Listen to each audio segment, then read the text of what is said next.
1974, Shintaro Tsuji, founder of Sanrio, traveled to Hollywood, California with Hello Kitty and a dream. He wanted to be the next Walt Disney. He wished to construct a lush, extravagant piece of visual art set to music. He would go on to create a team of Japanese and American animators, giving them the task of creating said film. And in the afterword for his storybook, The Legend of Sirius, he states that it was the first Japanese production to ever premiere at Westwood Village Theater in California. That film was The Metamorphoses, and we already talked about that one. It was a big disaster. I really read through this whole afterword thinking he was going to talk about Sirius, and it turns out he's just talking about The Metamorphoses the whole time. During this period, Tsuji wrote a story that he believed could rival Disney's Fantasia, a tale of fire and water, a tale of a star and its creation. With the help of famed artist Yukio Abe, Tsuji wrote and published The Tale of Sirius, an illustrated novella that would be the basis for Sanrio's next film.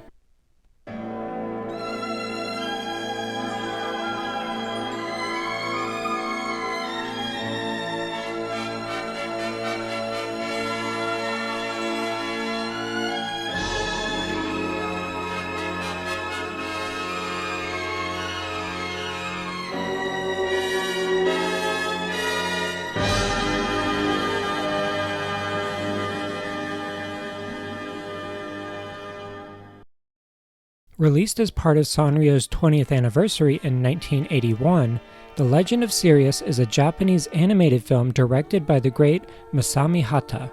Hata had previously directed Ringing Bell for Sanrio and would go on to direct Fairy Florence, as well as the movie Miyazaki backed out of, Little Nemo: Adventures in Slumberland. Tsuji had his story, his art, and his director, but now he needed the last piece of his Fantasia dream, the music. He'd end up hiring a little-known composer named Koichi Sugaya, 5 years before he would make a name for himself with the successful Dragon Quest series. That might be why the movie has such a warm, nostalgic feeling for me, as his melodies are all rather similar. His score for the film might be his most expansive and emotional work though. It's almost worth watching the movie just to listen to his gorgeous score. Don't forget to comment below about his problematic take on the LGBTQ+ community. He's dead now, so I can admit that I love his music, right? Oh shit.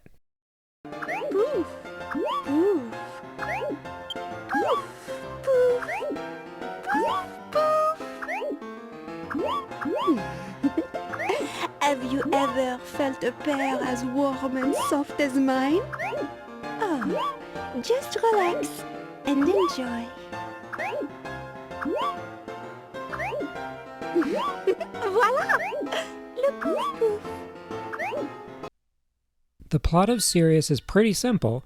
Before the Earth existed, the Lord of the Sea and the Queen of Fire, two siblings, had a falling out because a trickster god spread rumors that they hated each other, and they were gullible enough to believe it. They sealed the god away and declared that the world of the sea and the world of fire would never interact again, separating them with a giant void literally called the Forbidden Zone. This is where their children come into play, Sirius the Sea Prince and Malta the Fire Princess.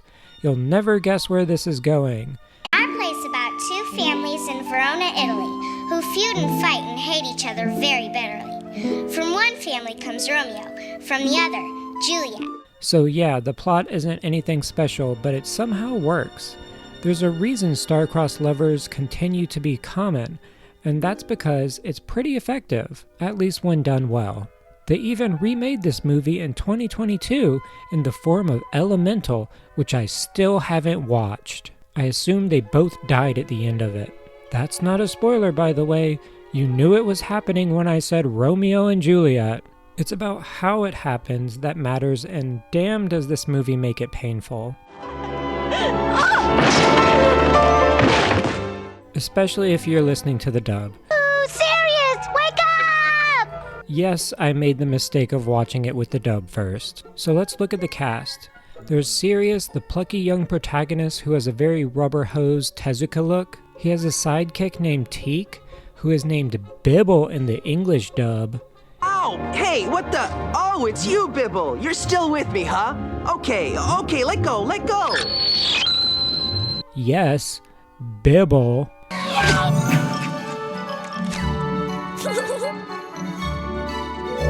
If you ever wondered where the Barbie movies got that annoying demonic creature, it was probably here.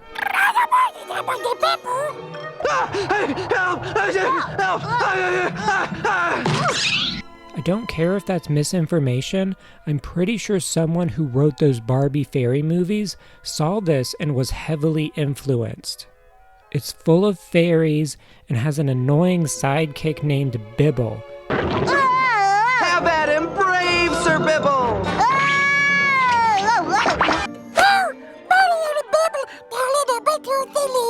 Yeah, they saw this movie. So Bibble is a horrible Fantasia cherub. He literally looks like a character from Fantasia, which is something you can say about a lot of this movie. The fairies are straight from Fantasia. Luckily, they didn't copy the super racist centaur scene. Oh, why did I have to mention it again? Damn it. Disney's been scouring their history for years, guys. Soon they're gonna rewrite existence as we know it and nothing is stopping them. They're evil. Again, I don't mean this to sound reductive. Fantasia is one of my favorite Disney movies, if not my favorite, so I can understand wishing to emulate it. And it's honestly the reason why I'm so forgiving to this film despite its pacing and Bibble. Because overall, this movie is drop-dead gorgeous. Opposite Sirius, we have his forbidden love, Malta, an angelic fairy whose style emulates the delicate brushstrokes of Abe's original paintings. Of course, she has an annoying sidekick too, named Piale. Piale, that's right. And does Piale love saying her name? Piale loves Malta. Besides, you need Piale. Still better than Bibble, though. Anything and everything is better than Bibble. Piale is overprotective of Malta and gives extreme lesbian vibes for a flaming fairy. Malta, I love you, Malta. The Ocean King and Fire Queen look like they're from different movies entirely. We don't see much of the king, but the Fire Queen can serve a look, and that look is Soviet Snow Queen, but in red. The Ocean King put Sirius in charge of Chekhov's eyeball, which used to belong to the god that sowed distrust between the two nations, and Malta is to protect the sacred flame and eventually become the next Fire Queen. Besides that, there are only two other characters, a wise old turtle who acts as the friar character, and this ugly mud slug guy whose entire purpose is to try to steal the eyeball. He literally looks like a Hanna-Barbera character who wandered into this art film, and every time he's on screen, I wanted to turn off the movie. You got it. No problem. Worse than Bibble? We will get to that. I want to be king! If you have any plans on watching this movie, then go ahead and pause the video now because I'm gonna spoil the rest of it. Sirius and Malta fall in love, find out their love is forbidden, surprisingly not because they're cousins, a thing that is never mentioned, and they decide to escape to a star by way of magical plant pollen. Bibble decides to rat out the prince because he's a little shit and the absolute worst character in this movie. That's right. I was there. I saw the whole thing. Leave me alone, you traitor. See, that didn't take so long, did it? Meanwhile, Malta is too busy making goo-goo eyes at Sirius and lets the sacred flame die out. She'll be in big trouble. Malta, you must go. You must run away with him and find the flowers that will save you. I will stay here and stop the others. So Piale decides to sacrifice her life to cover up for Malta. Piale loves Malta. I will save you, Malta. I will become the holy flame myself. Yes, she awes herself for her crush. Malta is still set to become the next Fire Queen, and therefore they must escape by the eclipse. Back in the ocean, the brown 20s mobster slug tricks Bibble into stealing Chekhov's eyeball so that he can rule over the ocean. Bibble gets the eyeball, unaware that it will resurrect the evil god, and then he ends up getting killed trying to stop the god from being revived. Yes, Bibble actually dies.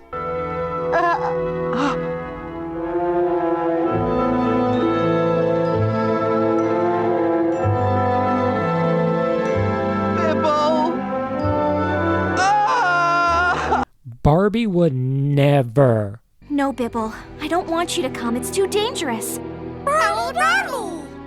Come on, Barbie Fairytopia, kill off Bibble already.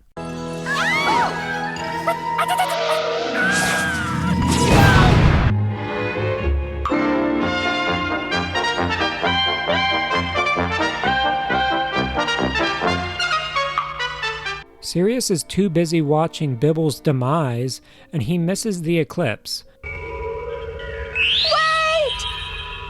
Don't go yet. Sirius will be here any moment. He will be. I know it. He's always kept his word to me. Malta is dejected that he decided to abandon her and is reborn as the new Fire Queen. You are our progeny, our newest kinsmen, our wing of darkness. Arise, Femto.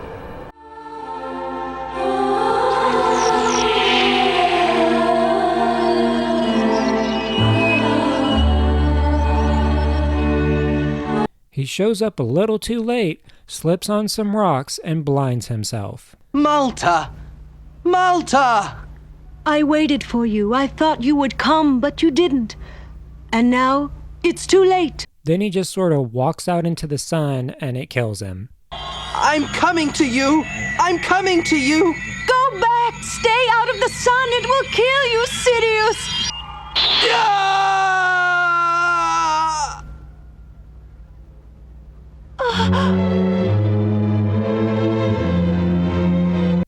Malta watches all of this in horror before carrying his corpse into the sea where her flame is extinguished. Sirius, I will join you. I will carry you back to your home, the water.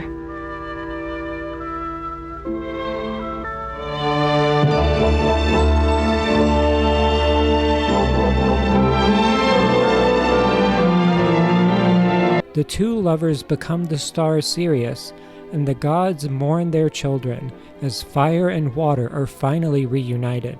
The magma creates land, and the world as we know it is created. Shit got real dark in the final act of this kids' movie. I knew it was going to be Romeo and Juliet, but I don't think I was prepared for how dark it would get, especially after they introduce a character named Bibble. And honestly, the third act of this movie works. The love story works, the Fantasia-inspired animation works. What doesn't work are the strange moments with side characters whose point is to simply extend the plot to feature length.